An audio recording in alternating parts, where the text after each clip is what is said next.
ბეტონის ბიზნესში როდის გადახვიდით? ხო, აქვეშა ღორღიცა მეტი.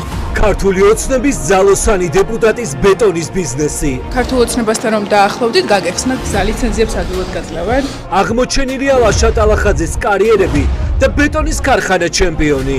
კანონოს ვერაფერს ვერ ნახავთ ვერცმენ და ვერც. ტალახაძე კანონს არღვევს, მაგრამ რეაგირება ნულია. ბიზნესი ფორმალურადაც კი არ არის გადაცემული სხვაზე მართვაში. ათქვილი საქმე არ მითხარით? შაბათის გუნდმა აღმოაჩინა ლაშა ტალახაძის გარემოცვის კომპანიებზე გაცემული სახელმწიფო ლიცენზიები დინარიდან ინერტული მასალების ამოღებაზე. ფიქტიურად გადააფორმა ლაშა ტალახაძემ გოგოჭურებზე.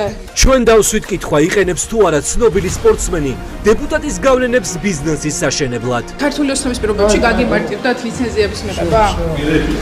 გაშიფრულია მრავალმილიონიანი ბიზნესის მთელი სქემა.